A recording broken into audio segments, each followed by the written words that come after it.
Welcome to the Running Network Show. Join us each time as we explore the people, the places, and the events that shape our great sport.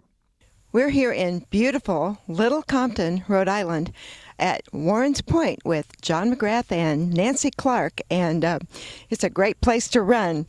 And John, you and Nancy actually met as part of the Greater Boston Track Club, is that right?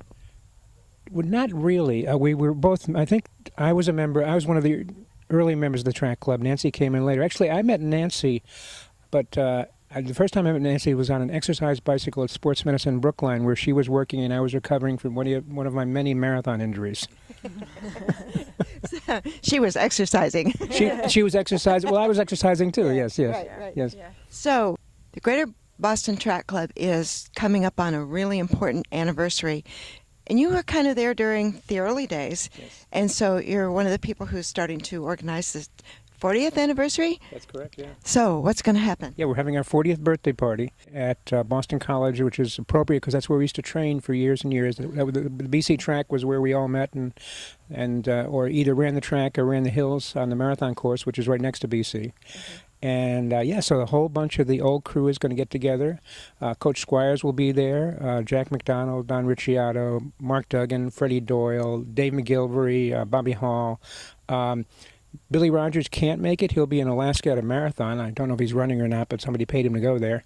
But Billy's going to do a film for us and send it along. Alberto's in Moscow for the track championship, so he's going to send a film greeting also. And Pete Fitzinger, one of our runners back then, is now the head of athletic research in New Zealand, along with his wife Chrissy, who's a New Zealander, and so he's going to send a film. But a lot of the old guard is going to be there, and it's going to be an amazing day, we hope. So you trained at Boston College. I always wondered where the track was. Didn't realize it was there. What are some of the other things that you did as part of the club in the early days? Well, we spent a lot of time at the Elliott Lounge, recovering. The Elliott Lounge was kind of the real headquarters of the Greater Boston Track Club. That and Bill Rogers Running Store, which at that time was in Cleveland Circle, which was right at BC and right on the 21-mile mark of the Boston Marathon.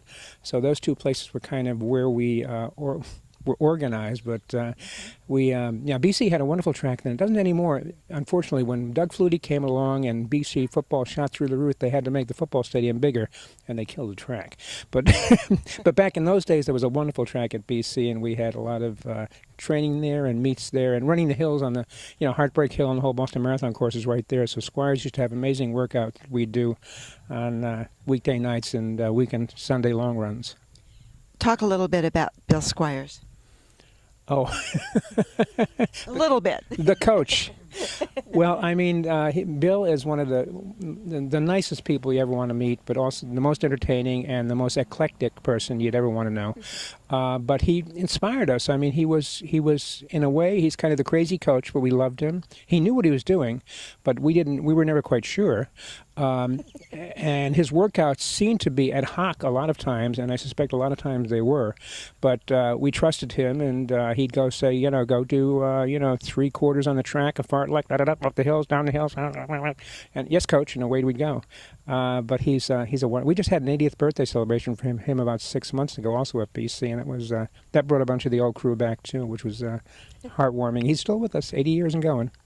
John, one of the other things you and Nancy were both involved in was creating the Boston Running News, which morphed into New England Runner. Tell us a little bit about that publication and how it fit in with the whole Boston running scene.